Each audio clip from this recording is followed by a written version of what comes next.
কথায় আছে মোরা এক বৃন্তে দুটি কুসুম হিন্দু মুসলমান। আর ঠিক সেই সম্প্রীতির বার্তা নিয়ে পশ্চিম মেদিনীপুরের দাসপুর ব্লকের নারাজল গ্রামের শিল্পী পাড়ায় ব্যস্ত সময় কাটাচ্ছেন ইসমাইল চিত্রকর এবং তার দুই মেয়ে। মুসলিম হয়েও সারা বছর ধরে হিন্দু দেবদেবীর প্রতিমা গড়ে তুলছেন এই পরিবার।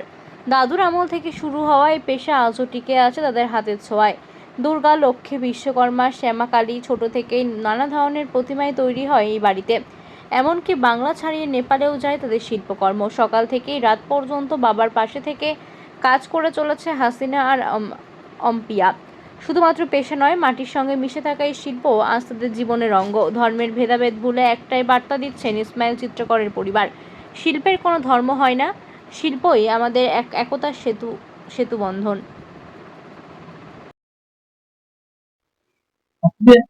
মুসলিম সম্প্রদায়ের হিন্দুদের দেবদেবী বানান করা হয়েছে, সেক্ষেত্রে কোথাও কি প্রতিবন্ধকতা আছে? না না, কোনো প্রতিবন্ধকতা নেই, কোনো প্রতিবন্ধকতা নেই। এবং আমরা এই দাসপুর থানা 1 নম্বর নিজ নারাজলে আমরা কয়েকজন সহপাঠী আছি। আমরা এটা প্রায় 12 মাস সিজন, যেমন এই সময় দুর্গাপূজার সময় ছোট ছোট লক্ষ্মী প্রতিমা, লক্ষ্মী নারায়ণ প্রতিমা বা আবার শ্যামা কালী পুজোতে আমাদের শুধু দাসপুর থানা নয়, একদম বিভিন্ন ব্লক থেকে আমার লক্ষ্মী ঠাকুর, আমার কালী ঠাকুর এখান থেকে নিয়ে যায়। বা আমরা, আমার নাম যে ইসমাইল চিত্রকর, এর যে কোনো বিভেদ, কোনো গন্ডগোল নাই, সেরকম কিছু নয়। আমরা সবাই মিলেমিশে থাকি এবং আমার পিছনে অনেক জায়গায় পুজো হয়, বাইরেও চলে যায়। যেমন বাইরের রাষ্ট্র বিশ্বকর্মা, আমার কয়েকটা অর্ডার আছে, আমি বিশ্বকর্মা তৈরি করেছি ডাইসে। এই ডাইসের মাল যায় এবং কোনো প্রতিবন্ধকতা নেই বা কোনো কারোর সঙ্গে মিস বা ঝগড়া ঝাঁটি না, অর্ডার ভালোই আছে। বন্যা তো প্রত্যেক বছরই হয়, তবে এবছর একটু ভয়াবহ বন্যা হয়েছে। অতএব এখানে যেটা আছে সেটা আমাদের অন্যান্য বছরের তুলনায় খুব একটা কম বলা যায়নি, বেশ ভালোই সেল আছে।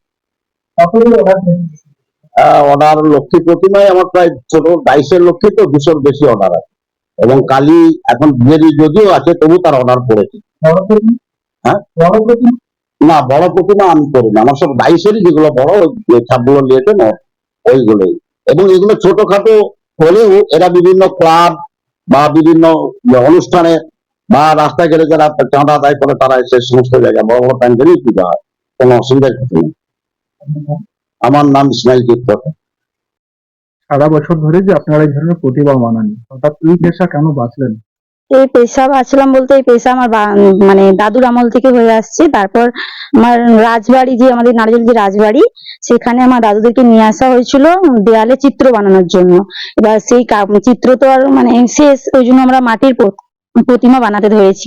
দাদু বানাতো, এখন বাবা বানায়, বাবার সাথে আমরা দুই বোন মানে লেগে দিই। আচ্ছা, আপনারা তো মুসলিম সম্প্রদায়, হিন্দুদের দেবদেবী বানাচ্ছেন, কোনো সমস্যা হয়েছিল? না না, কোনো সমস্যা হয়নি। আমাদের এখানে হিন্দু মুসলিম ভাই ভাই, আমাদের এই নিয়ে কোনো প্রবলেম হয়নি। এবং অনেক দূর দূরান্ত থেকে আমাদের এই প্রতিমা যায়, কালী, লক্ষ্মী, সরস্বতী, বিভিন্ন রকমের প্রতিমা যায়, বিভিন্ন জায়গায় পুজো হয়, কোনো প্রবলেম হয়নি। দুর্গাপুজোর সময় কতগুলো অর্ডার এসেছে? হ্যাঁ, 200-250 পিস লক্ষ্মী ঠাকুর অর্ডার এসেছে। আমরা দুর্গা ঠাকুর তৈরি করিনি, আমরা লক্ষ্মী তৈরি করি। লক্ষ্মী, কালী, সরস্বতী, গণেশ, বিশ্বকর্মা এগুলো তৈরি করি। মনসার অর্ডার আছে, মনসার অর্ডার 100 পিস আছে। আগামী দিনে কি এটাকে নিয়ে আগে যেতে চাইছেন? হ্যাঁ, আমরা এটা নিয়ে আগে যেতে চাইছি। আমার নাম আসপিয়া চিত্রকর।